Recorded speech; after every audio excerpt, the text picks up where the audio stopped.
Yo, yo, yo, yo, yo. Come on in, man. Come on in. Come on in. Mm-hmm. Mm-hmm. Back in the evening, yeah, it's early. But you know what? Every time we see something pop up on the timeline or in the group chat or Twitter or anywhere on social media, there's always a chance to talk football. It's the off season, and guess what? Any topic that we can find to talk about that can bring change to Atlanta Falcons, guess what? God damn it, we're gonna talk about it. Yeah, Oh yeah, man. I'm feeling good, feeling great. It's the afternoon. More news has come out. It's around that time. Free agency is getting close. What the combine's getting close. Scouting, free agency. This is a fun time. Some people say, the NFL is on break, but when you think about it, the NFL is right on par. The NFL is really year round. It's just we don't have football year round, but we have situations that's going on, and people are starting to make cuts. And could the Atlanta Falcons swoop in to get a few new players? hey man, I wouldn't even be mad at it, bro. It's about time they stop in and try to get some things going in the right direction. Cause guess what? We got a lot of holes to fill on this roster, man. We need to add a lot of depth. When you need to add depth, anything you can do to add depth, you do it, man. And look, we know the money funny right now, but we get a raise this year, 20 to 25 million. I know some of that gonna go to Kirk Cousins, true enough, because I told y'all that, and I mean it. But you can reshuffle contracts like we talked about before. You can reshuffle contracts. You can cut cap casualties, as we call them. Cut people that you don't need, and guess what? People that you don't necessarily have to pay right now. Hey, you can push them contracts back to. Yeah, So hey, man. it happens. Some stuff. Fronts flow some Hey, stuff, restructure some stuff, and some different things that can possibly come up. But we're about to get into it. But first things first, man, let's start with one of our own homegrown before we get into the insurgents among us. right.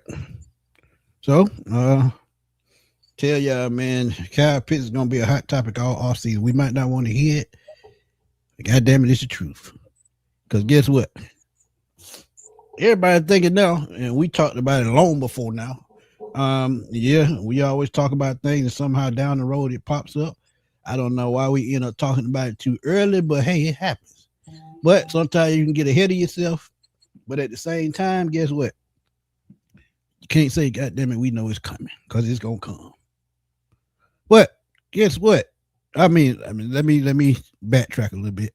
Can't be rude, man. Gotta say what's up to the chat. See, I'm Mm-hmm. getting ahead of myself. I'm getting ahead of myself. Moving too fast, man. We gotta slow down. McQuavious Glass, what's up, my guy? And A1 said, free Ant Man, it's coming, man. Big Free Q, Ant what's up, Man. up? That's my new hashtag, personal hashtag. There you Maybe go, make start may get shit. a shirt made. May get a shirt made just saying free Ant Man. I don't Man, look, you see, you starting shit. D Mac, what's up, man? He said, without his speed, what is he? Watching his mangled leg would give me pause, and I like this guy. He talking about Tyreek Hill. We're gonna get into that in a second. We're gonna get into it. Uh, Bellows words on our off season is getting very interesting. Absolutely. Hewitt F, what's up, my guy? Swisher Sweet, Huey, Swish what's up, up, man? Robert. Robert Shaka,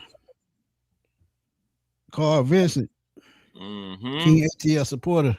What's Hey, happening? Carl, you ain't missed nothing. You probably missed, the cuts that were made today. And since we got a lot of holes in this team, we're gonna talk about it in 1 second. But like I said, we're gonna talk about Kyle Pitts right quick and that franchise tag. And they were talking about franchise and tag Mm-hmm. and trade. Yes, that's right. I said trade. Franchise tag and trade. You remember I said something about that a couple months ago because I saw it. But now it's a reality that it could happen, and I'm not mad because guess what? Things like this happen all the time. But let's listen to Ian Rappaport right quick. And the Now, Falcons really now have y'all not much to remember play. that. Y'all do remember that, right? So I'm looking on ESPN today, and this is what I saw. Um, this is what I end up seeing about the Kyle Pitts franchise tag. So the Atlanta Falcons considering the franchise tag for Kyle Pitts, who had a breakout season this year. The Falcons are expected to Pitts to retain him for the 26th season with a price tag of $15.9. This decision comes as the Falcons look to secure a long-term contract for Pitts, and they can tag him before they end up, giving him a long-term deal. Now that 15.9 could go back down just a little bit to about 15, and it'll be around 3 years, about 48 million, or 3 years, 45 million, somewhere in there. And with you get a long-term deal done, then you can move the contract around as you please. You can front load it, you can back load it, you can do what you need to do. But at the same time, that the reason why they got to get it done, because that 1 year is going to go straight to the cap, no cuts, no pushback, no nothing. So that's the difference between the franchise tag. But go ahead, because I don't want to take up our time, but go ahead and tell me what you think about the franchise. Oh, no, the franchise tag, we've been down this road. Honestly, it makes sense for the Falcons to franchise tag him. Why would you lose him for nothing? He was the highest drafted tight end in history. You decided to do that. Okay. Bumps and bruises have happened down the line, but regardless, we know that the talent of Kyle Pitts is there. It's just about the consistency, about the engagement, keeping him engaged in the games. I'm telling you, and I said, if you're going to make him a focal point in your offense, then I think you should have a conversation on trying to keep him to stay.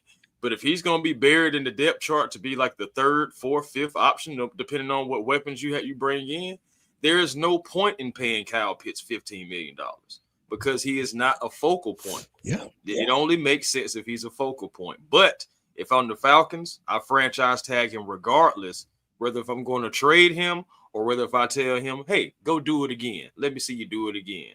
Because first of all, it's a smart business move, and why would you just lose him for nothing? So, at the end of the day, regardless of whether we're going to keep him in the future or not, I think it is smart, as a business move to franchise tag him and then see if you can move him then, or, just try to see if he can replicate. And if he doesn't replicate, then guess what? You can just let him go the next time. But I think you just should tag him and try to trade him if you don't want him to be a focal point.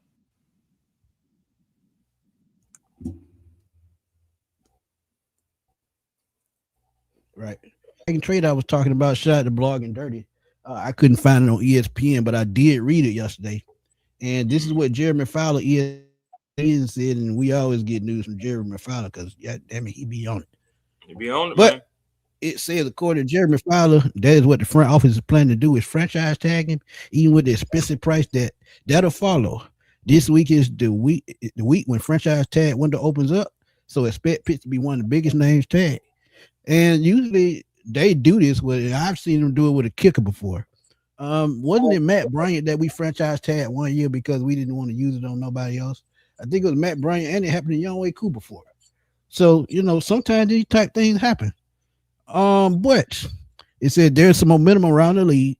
Now, as I talk to people that Pitts could be franchise tagged at 16.3, Jeremy Fowler reported Sunday a lot of people I've talked with, other teams and other agents, think that will happen. Atlanta has not made a firm determination yet on Pitts' future, but if he does go to free agency, he's going to make a lot of coins. He's going to be looking for improved quarterback play. And let me tell y'all again, and I will say this again and again, and I will stand by this. If I'm looking at Kyle Pitts and Drake London, and I'm looking to save money, Drake has got to be the odd man out. And I'm going to keep saying it. Because think about it. If you're trying to build this team the right way, and you got to pay one wide receiver $30 million and only a tight end half of that, then guess what? You're going to make the cost-effective move, right? Didn't Ian Cunningham say he was going to be smart with, the cap space, the roster, saving money, not making, crazy moves? Doesn't that mean Drake London could be the odd man out? I think so. But tell me what you think right quick.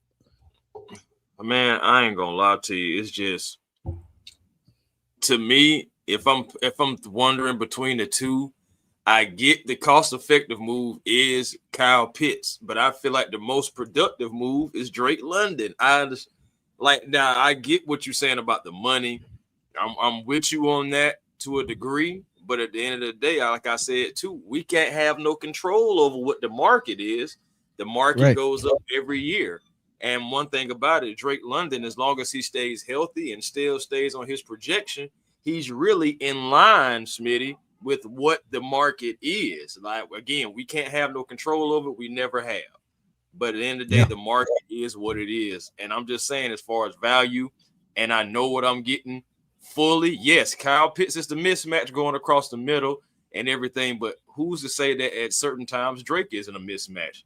You can you've seen that you can move Drake around too, slot outside, all things like that too. So it's like, and he's a better blocker. But A1, I'm just saying, I'm just going by what Ian told us. That's all I'm saying. Yeah, of course. And he said basically he's got to try to get more draft capital. We've got to work on fixing that. We only have 5 picks going into the draft. But go ahead. Yeah, I agree, brother.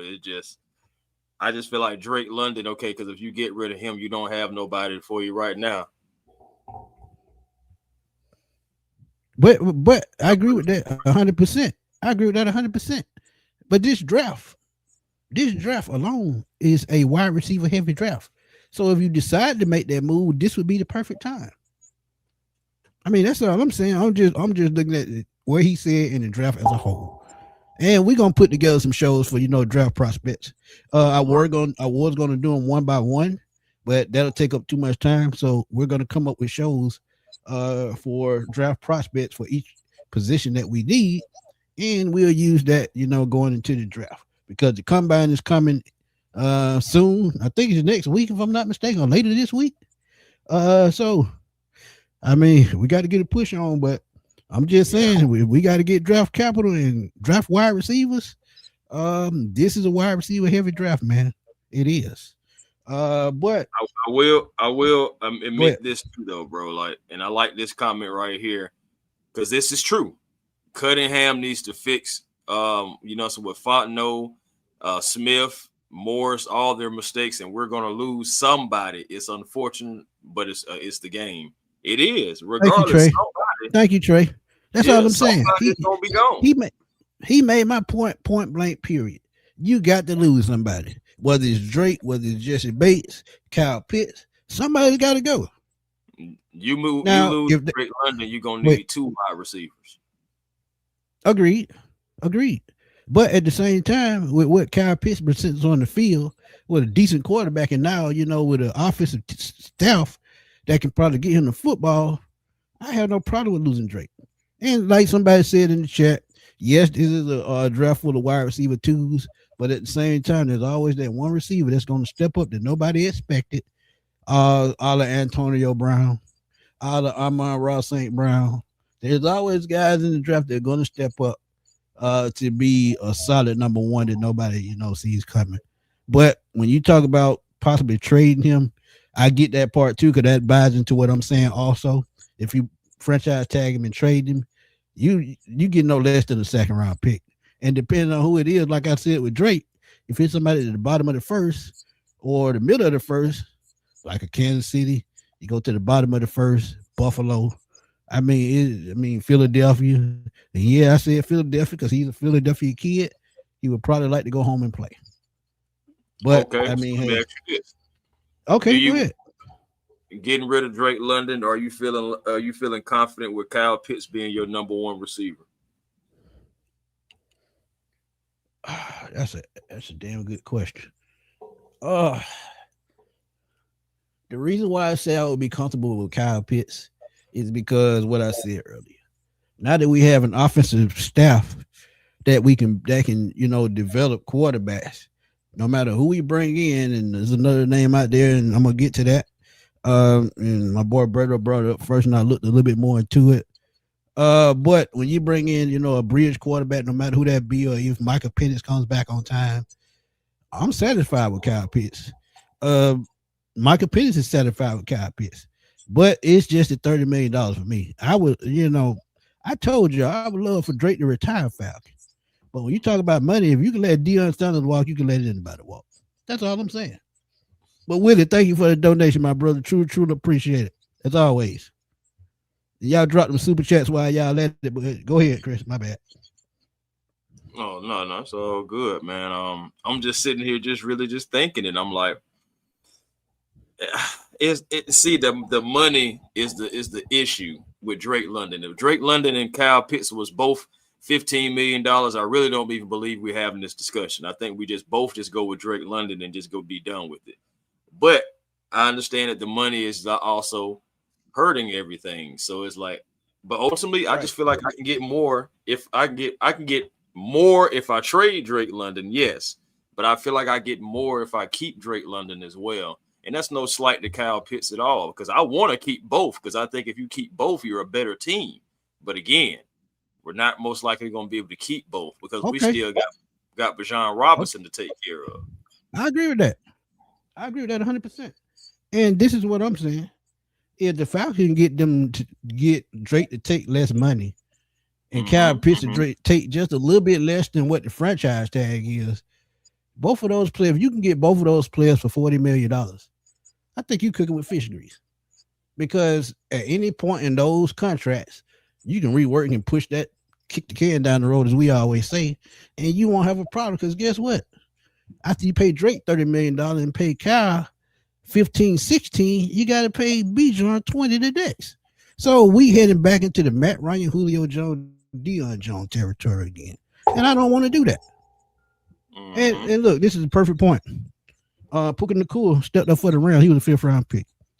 That's what I'm saying. That's all I'm saying. It's going to always be that guy that can come in and do the job. It just up and see, can you go get that guy? Right. But it also, I do believe in that old song, ain't nothing like the real thing, baby. And you got that right there in front of your face with Drake London. Why do you have to go guesstimate? Why do you have to go scout? Why do you have to go crapshoot for another wide receiver when you already know what Drake can do? Facts. Like sometimes you do have to pay some guys some time. Like you can't always keep kicking the can down the road as far as like, okay, not this guy. Let's see about the next guy. Then what about the next guy that doesn't work out? Or the next guy that doesn't work out? Then, Julio Jones deserved every bit of money that he got except for that second go around in the middle of a contract. That's the only thing I disagreed with. But outside of that, Julio earned every dollar. All I'm saying is just because Drake ain't Julio don't mean Drake ain't going out there earning every dollar. Oh, he definitely earned every dollar because he was on the pace for another 1,000-yard season before that injury. But at the same time, injuries are what, cost a lot of players contracts. But Gabriel, we had to pay more than those 3 players. Jesse Bates has 1 more year left on his deal. Matthew Bergeron is almost up for a deal. If they try to bring Tyler Algier back, that's another player. That's honestly who I'm still talking about bringing back over Kyle Pitts. Because you want to talk about cost effective? Tyler Algier could be cost effective, even cheaper than Kyle Pitts. And guess what? He's giving you more touchdowns than Kyle Pitts. He's also put more fear into the defense than Kyle Pitts, only because he's coming out that backfield with pure malice. And when he's coming, they have to make business decisions. Am I going to try to tackle this man? Or am I going to try to make a business decision and act like I'm trying to tackle him and just get out of his way?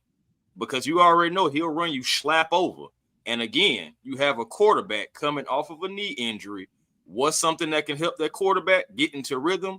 A run game, not necessarily just a tight end, but the run game, especially a duo as in Bijan Robinson and Tyler Algier, that would make any quarterback feel at ease when they turn around and hand the ball off. Facts. And I didn't even throw out Kate Ellis yet. So, y'all talking about that's on this player, that's only that player. Oh, yeah, we got a lot of players to pay. And, yeah, a lot of them are on rookie contracts. But at the same time, those contracts right around the corner, 3 years in the NFL go by just like that. Then you just got to be mindful of who you pay. Now, the Eagles get away with this because they're not scared to make the tough moves.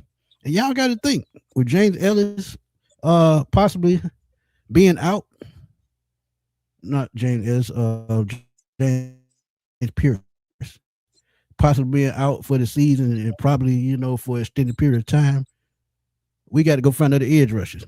And we're going to get into that in 1 second. But since we talking about wide receiver, but let me read this super chat first. Jay Black, appreciate you, my guy. Chris Lynch and Bates can have their contracts restructured, along with Kirk being cut, give us money to keep Pitts and London, along with a free agent wide receiver. And the thing with that, Jay Black, Bates cannot have his contract restructured. What they can do is extend him, yeah, give him an extension,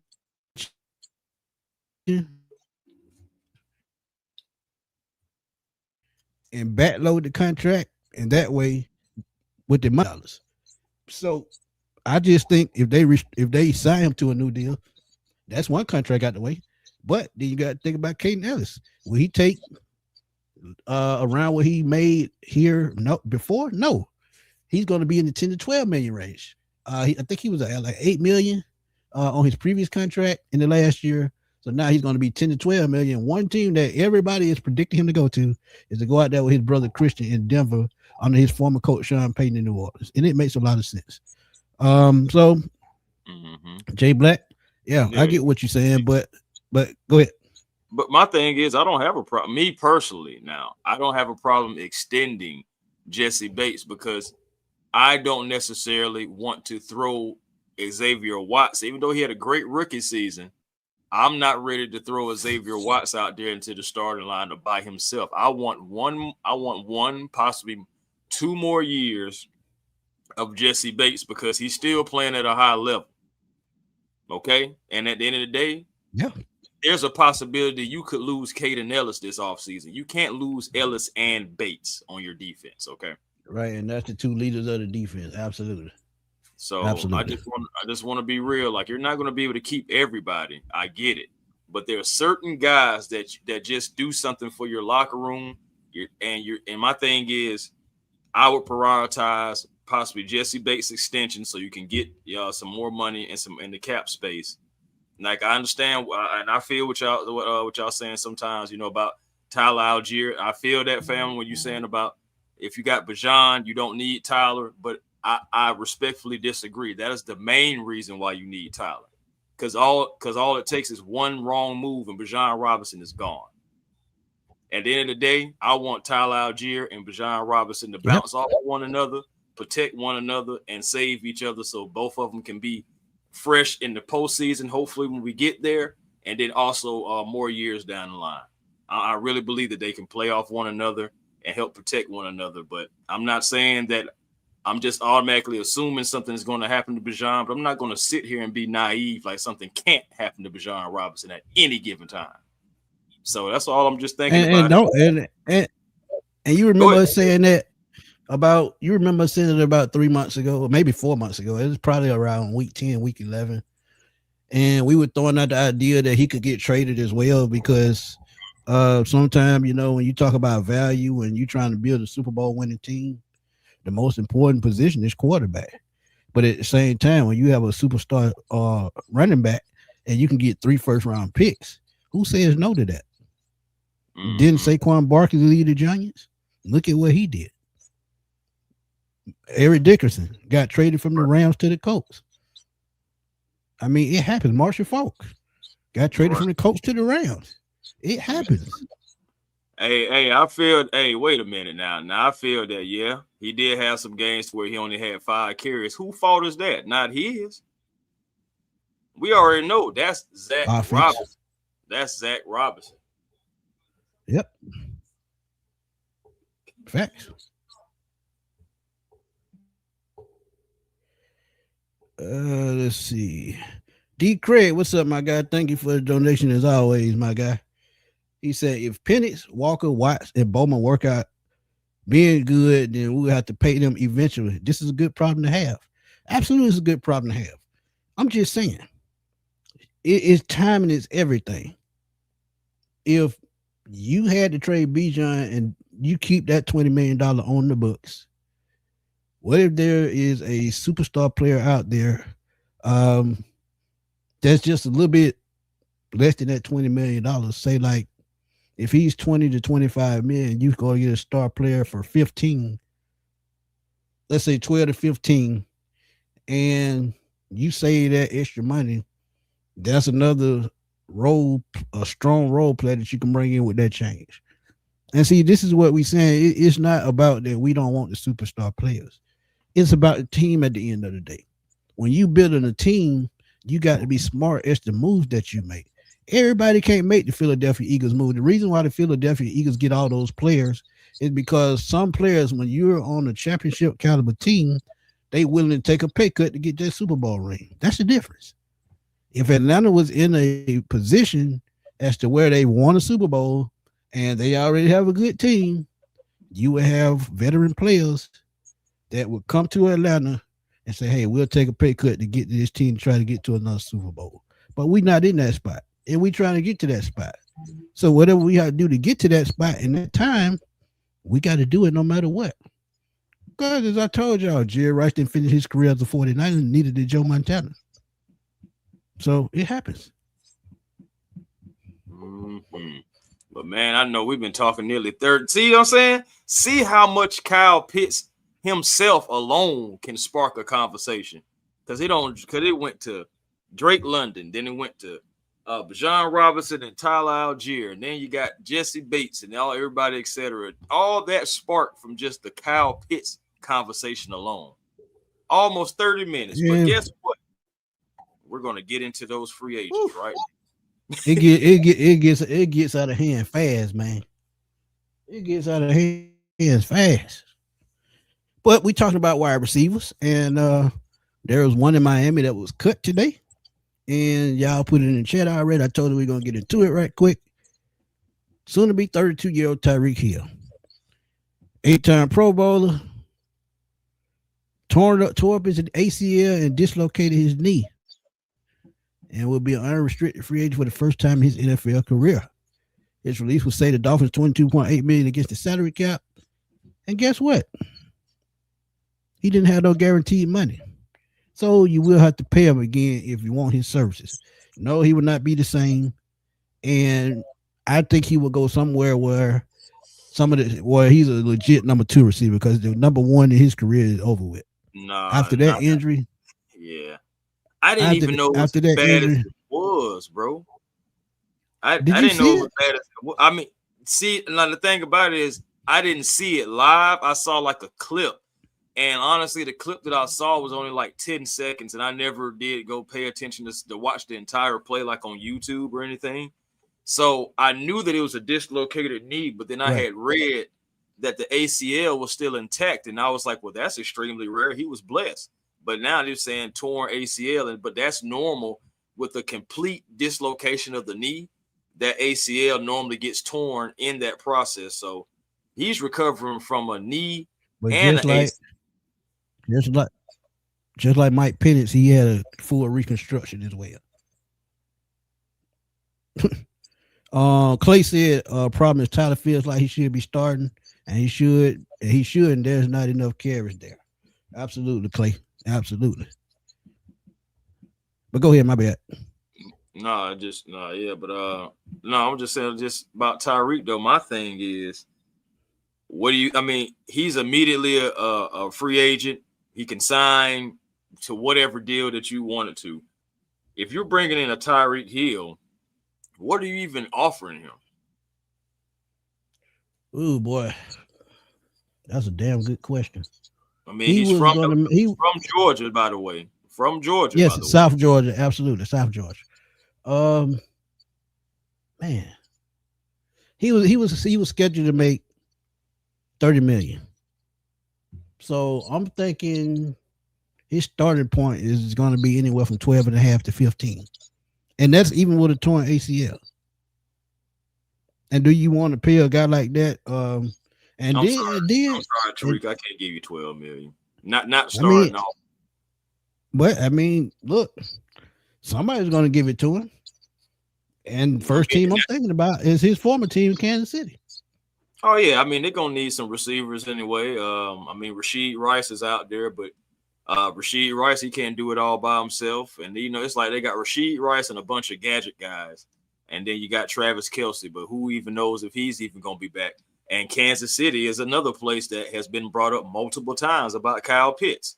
So that's another situation which you have too.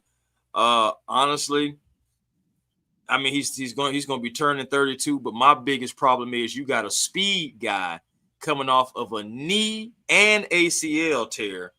No matter what the name is, no matter what the workouts look like, you know, et cetera, I am concerned about the first year of Tyreek Hill back on the field, because of course we know it takes a second to get things going. So his first year may not even be, you know, really a good year. And then we're talking about he'll be 33 the following year. My point is Tyreek going to be getting stronger as he's getting older? I don't necessarily think so.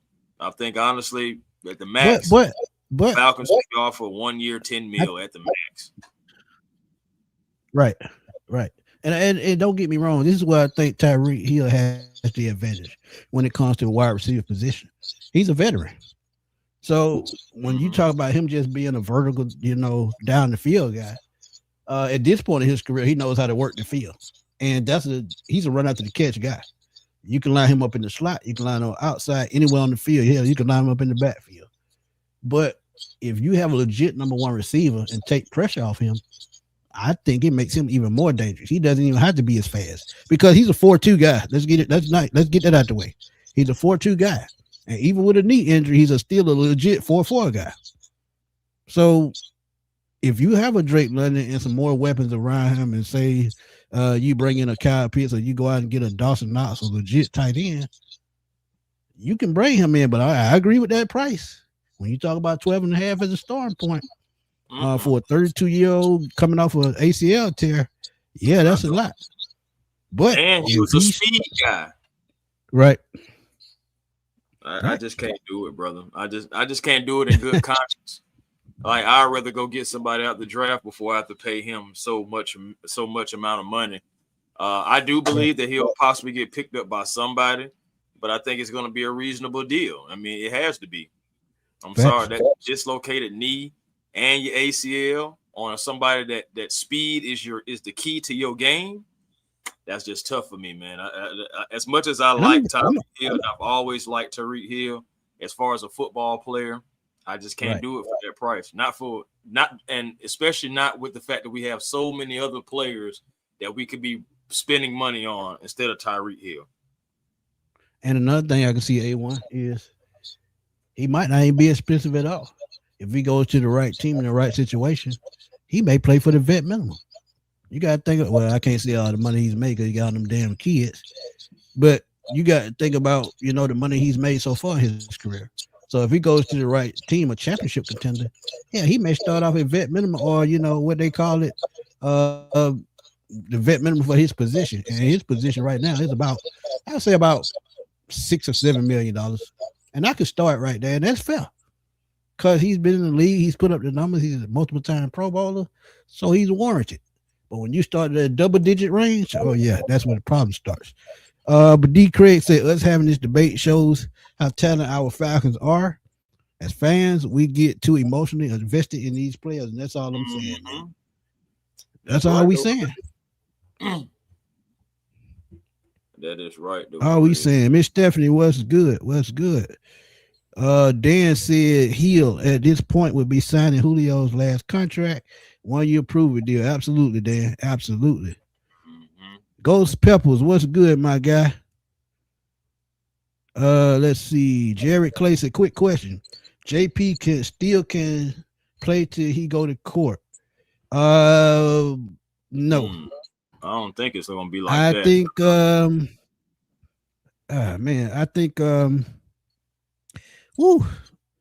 I think he's gonna be on the commissioner exempt list.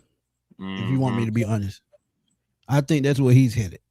And they said, just like the Falcons, if the Falcons said they waiting on a legal process, the NFL is doing the same thing. So, I mean, who was that got there? It was Rashee Rice, right? That got his court date pushed back, and by him getting his court date pushed back, and that's why this question is coming. Rashee Rice got his court date pushed back. They allowed him to play, but I think This is just a different situation, and it was an accident with Rashee Rice. This is domestic violence. We going into the Ray Rice, Kareem Hunt type situation. So I would say no. I don't think he will be able to play. But at the same time, I mean, hey, we just have to wait and see. D Craig, we're gonna get into that in 1 second. Yeah. But go ahead, Chris. Yeah, I mean, even with him, with Rashee Rice, I know of course he had the time July 2025, he was sentenced to 30 days in jail and 5 years of probation after pleading guilty to the 2 felony charges about the collision and the serious bodily injury and whatnot. But apparently early January 2026, Rice's former girlfriend and mother of his children posted the allegations of long-term abuse on social media. So this is something new, and it's domestic violence allegations that Rashee Rice is actually facing right now. So he got some more stuff going on. Yeah. Well, what your boy Chris Brown say? They ain't loyal. Hey man, but they getting that money that they want. It could go south any day. And of course, we don't know if there's real abuse going on or what. To some women, abuse is the fact that you ain't buy them the new purse. I hate the verbal abuse. For some women, you know, you got to be careful. Right. With that abuse. I mean, we don't know. We weren't there, but it could be physical abuse. It could be verbal abuse. Abuse is abuse. Right. Strapped Up said Tank Dell coming off the same injury as watching him work. Yeah, but Tank Dell is 7 years younger than Tyreek Hill. Tank Dell, fast too. Yeah, Tyreek Hill is 32 years old. That's the difference. Yeah, I'll take a risk on Tank Dell. He still got upside. He still got a lot of chances to come back. And again, not saying that Tyreek Hill is old. Not saying that Tyreek Hill can't come back from this. All I'm saying is, are the Falcons in a situation to where they can afford to wait on him or possibly miss on him? Nope, we not. That's all I'm saying about him. But the next guy, we can talk about the next guy. D. Chris said we need to sign Bradley Chubb. Yeah, that's what we need another edge rushing just because what we just said. That's what we just said about Pierce. We don't know what's going to happen with that. So what we're gonna do is we're gonna go to the news. One thing about Jordan Schultz, man, when you talk about news, he your guy. So let's get out of this banner right here of Tyreek Hill since we don't talk about that. And because there's one more name that we might bring up and y'all might not like that one either, but at the same time, it's still a need. And when there's a need, I mean, hey, it happens. But yeah, Bradley Chubb, cut by the Dolphins, 2-time Pro Bowler. Y'all remember he got drafted by the Broncos, stayed there for a while. Now he's 29 years old, and like I tell y'all, don't worry about the age, because defensive players, edge rusher, they can play till they're 40 damn near. So he's still young by a long shot. In 2 seasons in Miami, in 23 and 25. I'm sorry, 3 seasons. But 2 full seasons, because in 3 he was there 3 seasons, but 24 he tore his ACL. 23 and 25, 20 sacks, 8 forced fumbles, 117 tackles. He should have a nice market, and he will have a nice market. So, Chris, Jordan Schultz, what's your thoughts right quick? Oh, well, I ain't gonna lie to you. I would do the Bradley Chubb thing. I would give him a deal, or I would offer him a deal similar to how we offered to Leonard Floyd, because he would be pretty much the new Leonard Floyd, a little younger. So there's a possibility you possibly could sign him to a multi-year deal. But as far as veteran presence, that's what I'm looking for him to possibly come in and do to help continue to advance our young guys, and to continue to be a force. I mean, 20 sacks in the last 2 years, 8 forced fumbles, 117 tackles. Honestly, yes, I'll take that in Atlanta to help our defense and retool it. You don't know what's going to happen with James Pierce Jr., and we just cannot sit up here and just assume that he's going to be there available week 1. It just would be foolish for us to do that until we get all the facts and until other things come out. So, regardless, Bradley Chubb, they're 29 years old. I keep telling y'all, that's not old. That's not old at all, man. Heck no, 29. That's what I'm saying. Again, you honestly could offer him a multi-year deal, possibly. I'm just saying, we've had guys who've been 31, 32, 33, 37, 38, Calais Campbell. So again, it's like, why not call up Bradley Chubb at this point? Why not? And you got to think, man, we talk about double-digit sacks we just lost in James Pierce. Guess what? We got to find some way to replace it. I mean, and if you go out and get a veteran, that's one less piece you got to add through the draft. So, I mean, come on with it. Let's go. What y'all got in the chat, man? Jay Shroom says, is he too old? No, he's not. Nowhere near. Slim said, I think Tyreek wants to go back and play with Mahomes. I can see that.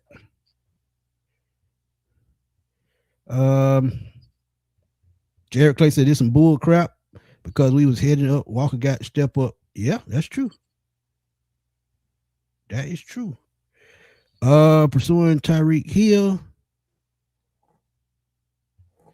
would be a high risk, high reward for the Falcons with this elite speed. Evaluate the offense to be one of the best options. Yes, at 32, dislocated torn ligament pass. I'm saying, Ghost Pepper. I like Tyreek, I do, but I can't afford to take that risk on you this year and possibly now. This was maybe next year or something like that, and he's already shown that, hey, like, my knee is good, I just need an opportunity. Then maybe we'll talk about it. But like you said, high risk, high reward, and it also could be a high risk, high disaster. Because I mean, what if something would have happened again and you gave him like a 1 year, $15 million, and now $15 million has been pissed down the toilet? Again, I just feel like Bradley Chubb, that's strengthening something that's a strength already, and that is your defense. Getting Nate Ollie, having Nate Ollie put his hands on Bradley Chubb to insert him on this defensive line. I like that move better than trying to go get a 32-year-old guy who's a speed guy coming off a knee and ACL. Right. That's all. Yeah, and think about it too. Losing James Pierce possibly, and also losing Caden Ellis. That's two of your good pass rushes. So you got to go out and get a veteran guy to replace. So I mean, it's just the right thing to do at the end of the day. Drake Murphy, what's up, my guy? He said, yes, sir, I'm all in. 2-time Pro Bowl Bradley Chubb. JD Bertrand is not it. Absolutely. I hope he get cut. And I hate people to lose their job. Can't stay healthy. We got to have and need more linebacker besides Divine Diablo. And see, Divine Diablo is really the only middle linebacker under contract right now. The only middle linebacker. And I keep seeing people say Jalen Walker. Jalen Walker is an edge rusher. And now he's even going to be more of an edge rusher with James Pierce out. Now, he could play off-ball linebacker and play in the middle some, but at the same time, when you lose edge rusher, you got to replace them. So now you got to go out and find another middle linebacker if you can't resign Caden Ellis, and another guy that's on my radar is CJ Allen from Georgia.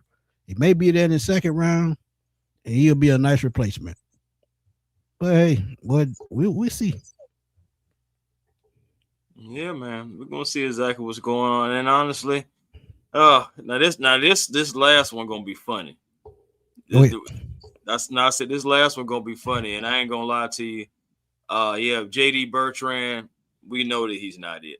I mean, if you want to keep him on for special teams or something like that, then okay, you can possibly do something. But honestly, I got a guy that can possibly come in here and help the linebacker core, and also help on special teams too. So, but I'm gonna drop a video on that particular guy very soon because I already got some things already planned. Yes, I did say Quay Walker as well. I like Quay Walker. We'll see about what the price tag gonna be on that. But if y'all ain't checked that out, make sure y'all check out a video that I did on my page about Quay Walker to Atlanta and how he was used and how he could possibly fit, so with Divine Diablo, all that good stuff. So Falcons have some options, man. I just hope that we make the right moves and the smart moves. And again, I will take Bradley Chubb. I will take it. Kiddo said you gamble on 2 quarterbacks. Why not? because you don't want to continue with starting a bad trend, man. You taking chances on certain guys, I get it, but you don't want to have to keep taking chance after chance. It's got to be you got to start getting some guarantees. And honestly, I do want to start going after more and more players who don't have an injury history. Right.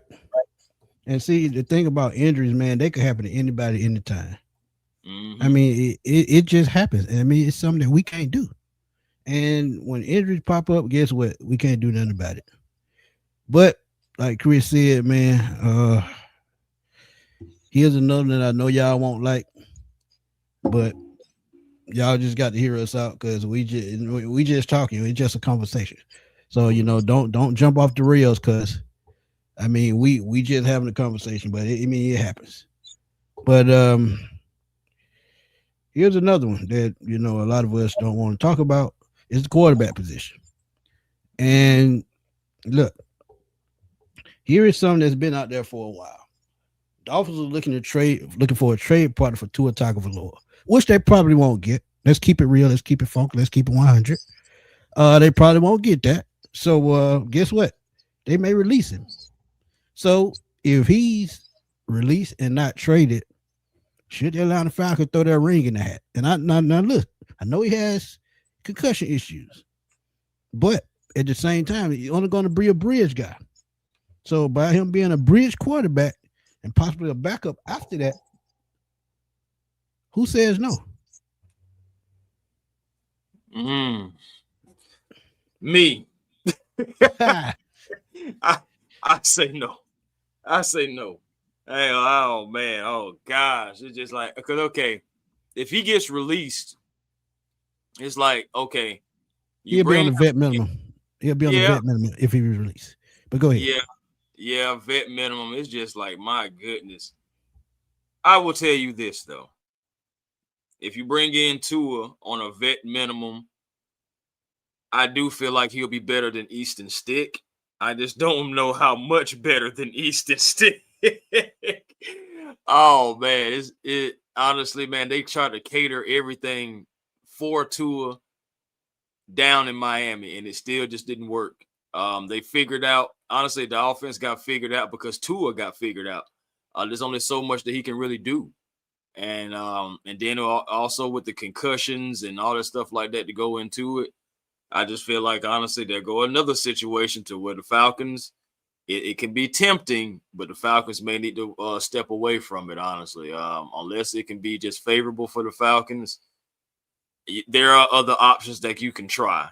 And maybe that was like an emergency glass if you try to go get Tua. I just honestly don't believe in Tua. I'm not trying to be down on the man. I know backyard football, he probably all-time quarterback, all that good stuff like that. But again, we're talking about the NFL. And maybe he could be the next Sam Darnold. We don't know. But it doesn't mean that the Atlanta Falcons are going to be able to get the best out of him. I just think, mechanics-wise, mentally-wise, and just talent-wise, the things may have passed by on Tua Tagovailoa, man.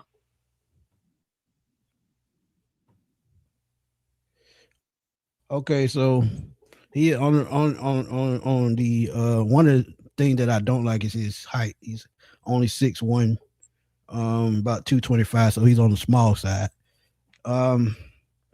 But you said you don't think that numbers wise, he won't fit. But I digress because if you're looking at his numbers right here in talent. 2023 as a Pro Bowler, he threw for 4,600 yards, 29 touchdowns. So when you talk about him being, talent-wise, he's there. It's the injury history that concerns me. But if he's just a bridge guy as to where he playing 5 to 6 games, or if at the least 8 games. Because if we're not where we need to be at the trade deadline and he's on a vet minimum contract, you can get another quarterback at the trade deadline, or you can get a free agent. But I'm talking about contract-wise, this is a smart move. And it's the same thing with Kyler Murray as we talked about. He's another veteran quarterback that could be released and be playing on a vet minimum because he's getting a big contract from somewhere else, sort of like Russell Wilson did a couple of years ago. So these are the type things that we just think about, man. When you talk about money and being cost effective, these are the type moves that you have to make. You can't go out and sign a quarterback that's on a 15-20 million dollar pay scale, because we talk about Malik Willis. Yes, he's only his third year, but at the same time, guess what? He's going to be 15-20 million dollars because he's going to be sought after. And when they get into a bidding war, it could get up to 25 million. So, I mean, it happens. Yeah, man. But it's Huey tough, Elf say before you go, it's a no more inaccurate left-handed quarterbacks. But the thing about it, he's not as inaccurate as y'all try to make it seem. He's not. Look at his completion percentage the last 3 years, last 4 years, last 3 years especially. He's between 67 and 72. That's not bad at all. I just really take I rather trust, Michael Penix Jr. I think he has the better arm talent. He has the better accuracy, if you ask me too. I understand that he's young, but I mean, I'm just looking at where Tua is and where Michael Penix is, and I think Michael Penix is going to pass Tua up easily. So, I mean, again, maybe if we had Mike McDaniels as an OC or a head coach, maybe it'll make more sense. But I honestly just feel like Tua's ability and how defenses figured out the offense with Tua in it. That's why the last 2 years, I mean, after the Pro Bowl year, the last 2 years have been dismal with injuries and also just quarterback play. Because I think the defenses finally honed in on Tua, figured out what he do well, take that away. And again, you're looking at it outside of the injuries. Look at the way that he progresses. Some of those footballs. And again, I understand what Tua said about I throw it to a spot. I don't throw it to the receiver. I get that. But sometimes when you're trying to anticipate the throws, they go back the other way. Yep. If you read it wrong, they going back the other way. D. Craig said, "Give me Joe Flacco. Great vet for Penix. Absolutely agree, 200%. But even he was 4.25 last year. So I mean, look, when you talk about the vet minimum, I'm talking about $1-2 million at the most. Because if Tua gets cut, he's still going to get about 35 million from the Dolphins, maybe more than that. No, it may be more than that because he's going to get paid for 2 more years because they're going to be on the hook for $100 million over the next 2 years. So he can get anywhere from 35 to 40 million from the Dolphins, and he signed a contract. There's only going to be $1 to $2 million vet minimum, so it's not going to be much. Kyler, he's about in that. It won't be $100 million for the Cardinals, but I think he's due. I think 41 this year and 45 next year. But total, they will probably have to pay him about 35 to 40 million, and he's going to be on a vet contract if he gets cut. So these are the type moves that you have to think about, especially when they're saying that Michael Penix is their quarterback of the future, and they just need a guy to get them through until he comes back. And think about it. If you just sign Kyler or Tua to a 1-year deal, after the year is over, you move on and you go find another backup. So it's nothing long term. It's just 1 year. Yeah, you definitely could do that. Again, I do like that question about you were saying wouldn't bringing in Tua Kyler hurt Penix. Well, the only way that hurt Penix is if they perform well in a new setting to where it's like, well, dang, they playing really well with the Atlanta Falcons, and maybe they just needed a change of scenery. Then you're going to start a little bit of a quarterback controversy. I admit. Yeah. But again, it just all depends on what the Falcons want to do and who they believe in. And I believe they believe in Michael Penix. You're going to have to find a bridge quarterback or at least somebody that can come in anyway. I just don't believe that the guys that you have behind Michael Penix, because already assuming Kirk Cousins is gone, you'll have like Easton Stick and I think Emory Jones. And I'm just saying, do you guys believe that one of those two guys can fit the bill, should I say, if something would have happened to Michael Penix? See, and that's the thing. We don't want these guys, but as veterans, they our best bet. Amazing. Think about it. You don't look. It's got to make sense. There's nothing against these young quarterbacks. But in today's NFL, if you looking at what's going on in San Francisco with Mac Jones, San Francisco don't want to trade him because they know Brock Purdy could get hurt at any moment. At any moment. And when you pay him $50 million, you better have a nice backup. So and it's like if they do trade them, they're gonna ask for something crazy. I already know it. They're gonna ask for something crazy. I think I heard second round being thrown around, and I get it. I mean, if you need a quarterback and he's been around for a while, he's a veteran. I get it. I would pay that second rounder. Because guess what? He's still 27, 28 years old. So again, I mean, if you do that, you gotta offer him a contract though, Smitty. It don't make sense. But with Kirk Cousins being on the book this year, he don't have to sign a contract this year. You can sign him to an extension this year and it start next year. Kirk Cousins only be a 12.5 next year against the cap. And you can absorb that right up because the extra money you get to absorb that up. So you starting over fresh at quarterback in 2027. So if Matt Jones comes in and you bring him in, now we've talked about this and he's doing what he needs to do. Guess what? Penix might not even play another down there, ladder. And don't get me wrong. Thing though, bro. That's what I'm saying. It's not. But at the same time, you still got a young quarterback who's only 2 years older than Penix, or 1 year. So I mean, what's the difference? The difference if it's a fit for the system. If it's a fit for the system, it's a fit for the system. And think about it. Think about this too. The contract that you pay Mac Jones, if it's 3 years, is let's say it's $15-20 million. 3 years, $45 million. When Michael Penix's contract comes up, they're not going to sign him to a fifth-year option. They're going to have to pay him more than that because he's younger. So, it's frustrating. It's frustrating to talk about, but at the same time, you got to make logical sense of the quarterback position. How we've been in a hole so long, and you just got to make the right move when the right move presents itself. That's all I'm saying. But again, go ahead, my bad.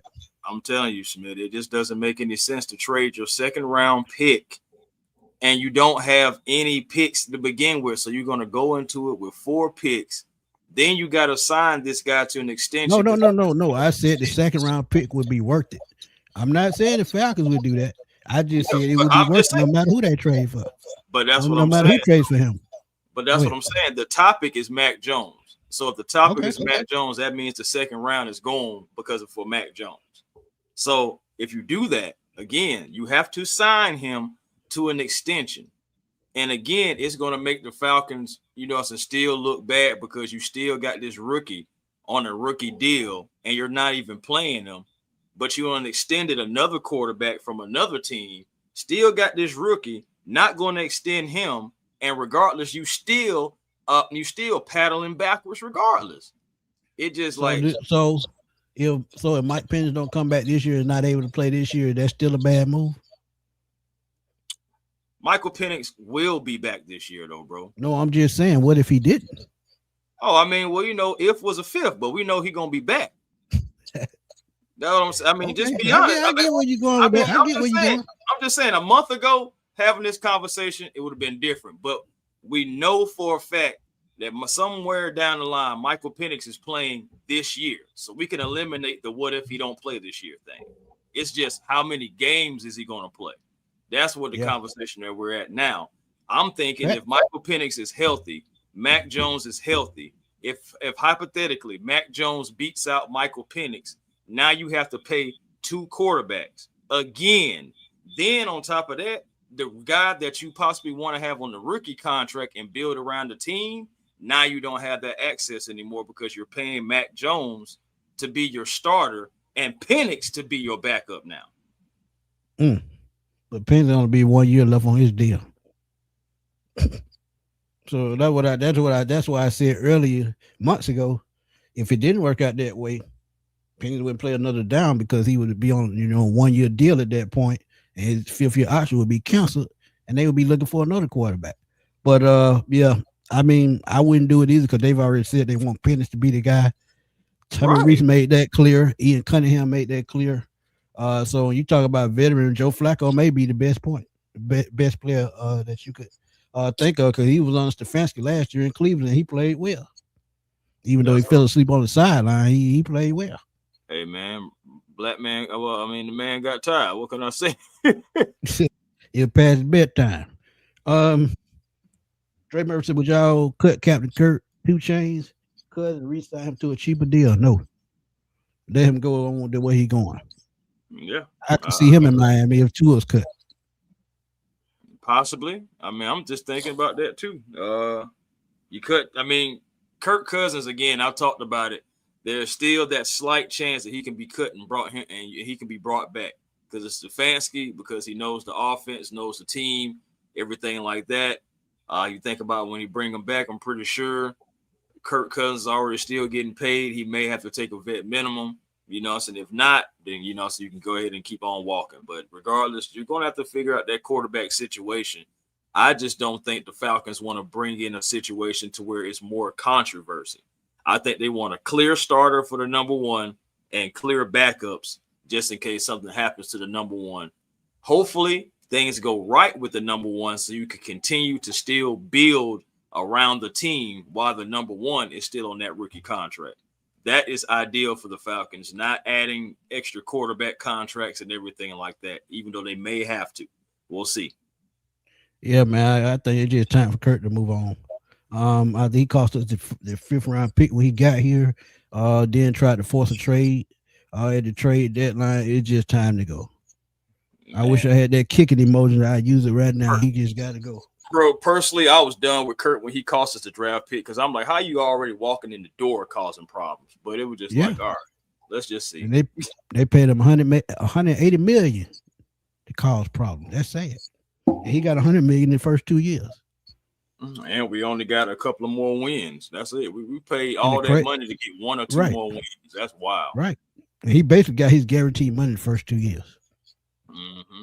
And I know injuries played a part in that too. But regardless, everybody had a hand in it. Kurt had a hand in it, and then he also Front not office. being front Yeah. office having a hand in it. Raheem having a hand in it. Kirk Cousins knowing that he got this potential young phenom behind him, as in Michael Penix, and he like, man, if I tell these people I'm injured, I'll never get my job back. And I mean, you Right. still end up, what I'm saying, not getting your job back until he went down. So it's just like, at the end of the day, man, I mean, it's a Falcons. tough call, but I mean, it'll get right at the end of the day. It will. But yeah, man, another great pop up show, man. Thank y'all for stopping through. Early in the day. At 3 o'clock, it's almost lunchtime and dinner time in another couple hours. So chicken wing gonna be ready in a little while. But look, always have fun talking to y'all, man. But A1, you know what to do, man. Hey man, we're gonna see exactly what transpires the rest of the off season with the quarterback position.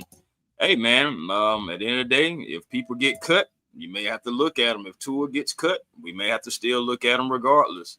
Again, he's not supposed to be our starter. We're still believing in Michael Penix, but we'll see what happens moving forward. But I will say this: A1 Forever Sports, that's the platform on YouTube. Come over and be a part of the A1 family. Thank y'all for the super chats as well over there, because I am officially in the super chat world as well, just like Smitty. So I appreciate that as well. But also Hawks Digest, catch me over there as well. Free Ant-Man, for those who know what I'm talking about. You know what you know. But yeah, man, hopefully Ant-Man can go ahead and force his way on out of Minnesota and come on home, because that's where he belongs and that's where he wants to be. But you know what I'm saying? Count your days, Minnesota. If you're watching this, anybody from Minnesota watching this, count your days. But also Instagram, A1 Forever. Twitter, A1 Forever. The real A1 Forever on TikTok. Y'all be generational, because it's always time to be.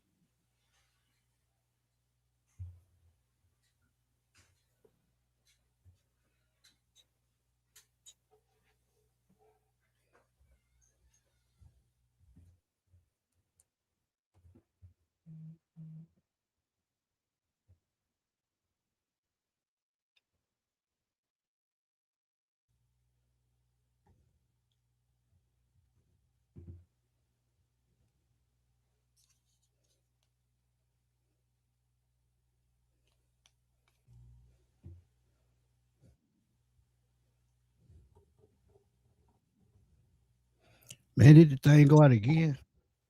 I don't know what happened. I had said what I had said, and then I was just waiting on you. Oh, my bad. Had to run to the door, man. Somebody at the door. Okay. My bad. Yeah. Y'all know where to find me, man. Miss Drill, thank you as always. Appreciate you. Jay said admin will be lit in the ATL.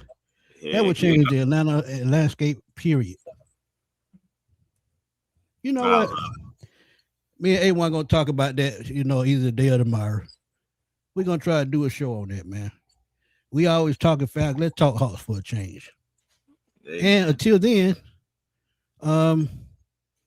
Ms. Drea donated to both our channels. Thank you. Hey, thank you, Ms. Drea. I appreciate it as always. Appreciate anybody donating. Give us $1. Nah, Big Q, I had to run to the door, man. I'm always doing something, man. I ain't know what had happened. I finished my stuff up, and then I'm just, just like, okay, I'm go stream yard. Blank. My bad, y'all. I mean, look, I'm always busy, man. I tell y'all that life hits sometime. Yeah. But yeah, man, y'all catch me on Smitty Sports Machine right here, man. Latest updates, debates, anything that y'all can name, fan questions, I do it all. I'm still working on a quarterback in the draft that I think the Falcons could be looking at on day 3. Before he went back to school, he was considered a first round lock. But him going back to school now, I think he's a late day 2, early day 3 guy. And if we're looking at a young quarterback to back up my opinion, I think he's going to be that guy.